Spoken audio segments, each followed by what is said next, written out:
I'm in Uley in Gloucestershire, and this is uh, Patty Hegler's Tump, something like that. Anyway, Uley Longborough, and uh, it's one of a series of important monuments on within a square mile of each other in this part of Gloucestershire, on top of this hill. What I want to explore with this video is continuity, that our ancestors from the Neolithic onwards interacted with the landscape in a way that transmitted ideas. Of course, there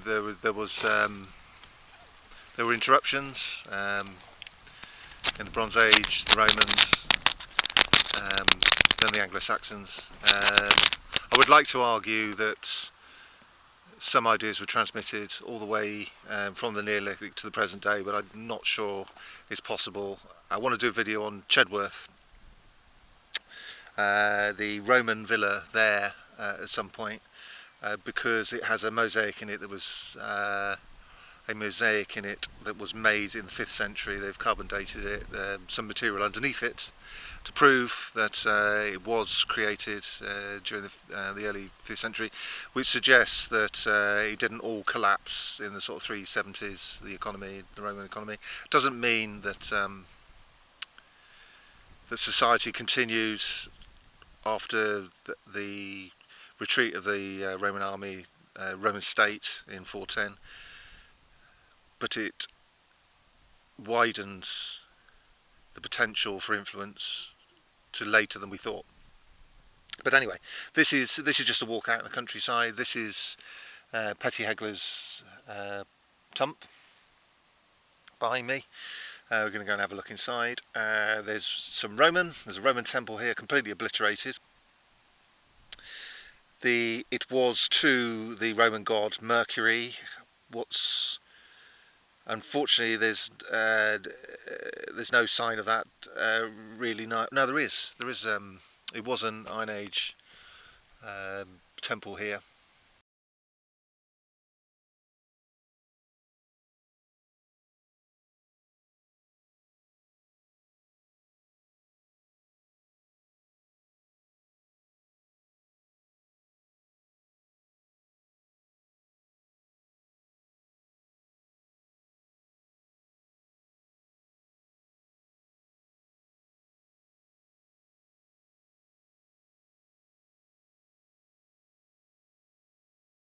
Which continued. The head of the statue of Mercury was carefully buried, curated in the ground. Curated in inverted commas, I think it's a buzzword I've just learnt recently from archaeologists. The way to kill an old god is to smash it to pieces with a hammer, which is not something they did here. There are other interesting ways to get rid of the old gods, like dump them down wells and things like this. So it's unclear. I think the argument for curation, i.e. a careful removal of something or storing of something rather than obliteration, I think is more likely here. But anyway, yeah, there's nothing visible of it now, and I'm going to show you the fields where it was, and quite a sizable settlement was here apparently. And there's also to the right of me an Iron Age hill fort, which we're going to have a walk around as well. No sign of anything Anglo-Saxon, but then again, they didn't like to place their settlements where there was Roman stuff. This is part of the reason I was talking about. There's a break in tradition, and of course the Anglo-Saxons would have the village at the bottom of the hill, Uley. I haven't checked, but it's more than likely created by the Anglo-Saxons. And that's within a mile of here. So anyway, let's go and have a look around. The Hetty Pegler's Tump. I know I did a spoonerism a minute ago several times. It's Neolithic, and which is sort of 5,500 years ago, quoting the information board over here. It's a chambered tomb. Pre-Bronze Age, So it would have been a collective tomb, highly ornamental, the stonework and all the rest of it. A lot of human effort went into it. This suggests there was much more time and an element of control in societies to be able to build something like that. But it is collective rather than one individual. You know, our Bronze Age, our round barrows tend to be one person, though there are sometimes more. But it wouldn't have been the members of all of the people in a village who had died would have gone in there. Clearly, you'd between 20 and 40 people, and then it was sealed up when it came to the end of its use.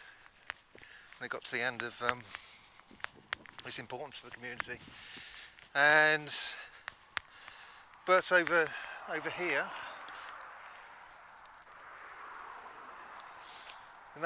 In the field there, there's a Roman settlement, a large one with a temple, and it's all disappeared. So why is that Neolithic tomb still survives?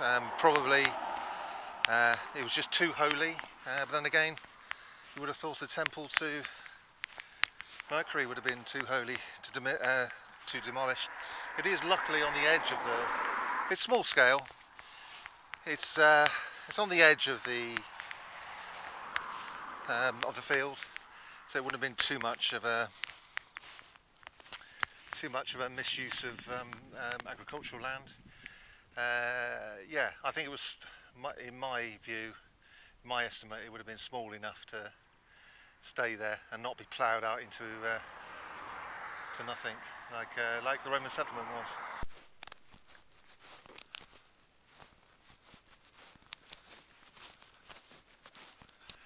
We're up at Uley, which is the hill fort. We're going around the edge of it, the hill fort above the village of Uley. So we've gone from the Neolithic long barrow to the Roman temple, and now up to the Iron Age hill fort.